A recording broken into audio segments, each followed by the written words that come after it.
Hello. Good afternoon. Good afternoon. Good afternoon. What would you like to discuss?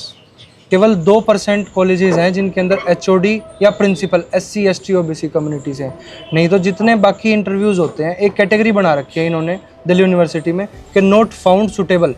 उसके अंदर कोई guidelines नहीं है कि वो सुटेबल कैंडिडेट क्यों नहीं था उस पोस्ट के लिए, उसको आउट कर दिया जाता है। मान लो आप कितना भी कैपेबल क्यों ना हो, आपको इसी कैटेगरी में रखा जाएगा। आप सब SC ST OBC कम्युनिटी के हो। अभी भी सर इंटरव्यू बहुत फेयर नहीं है। मेरा JRF अभी 1-2 महीने में लैप्स होने जा रहा है, अभी भी मेरे को एडमिशन नहीं मिल रहा है। देखिए, मैं भी इसी सिस्टम से निकला हूँ, मैं भी मतलब इंडियन एजुकेशन सिस्टम से निकला हूँ। आपको क्या लगता है कि इंडियन एजुकेशन सिस्टम में जो दलितों की हिस्ट्री है, आदिवासियों की हिस्ट्री है, बैकवर्ड OBCs की हिस्ट्री है, क्या वो पढ़ाई जाती है?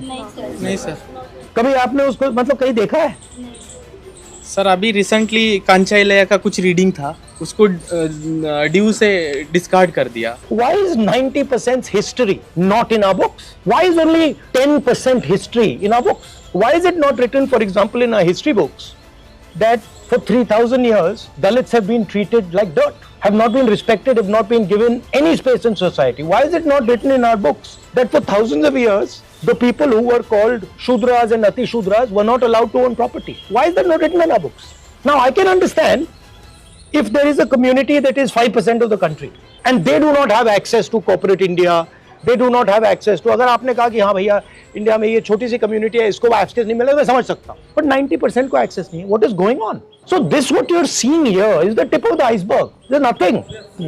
Shocking बात ये है कि मतलब इंटरेस्ट नहीं है लोगों को इसमें। नहीं सर, कास्ट सेंसस बहुत यूजफुल रहने वाला है। ये एक बिल्कुल रियल पॉपुलेशन साइज बताएगा कास्ट सेंसस। दूसरी बात, जब हमें रियल पॉपुलेशन साइज के बारे में पता लगेगा तो हम एक फेयर रिजर्वेशन पॉलिसी बना सकेंगे, हमें सोशियो इकोनॉमिक कंडीशन के बारे में पता लगेगा। सुनिए, इन पॉलिटिकल सिस्टम मनी कहाँ से आता है? Corporate India. वो आपका है? नहीं। आपको मिलेगा? नहीं। दूसरा है कॉन्ट्रैक्ट्स, ये जो इंफ्रास्ट्रक्चर बनता है।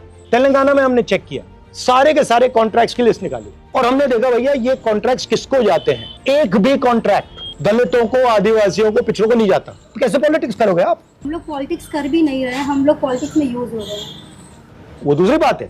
तो what is the danger of caste census?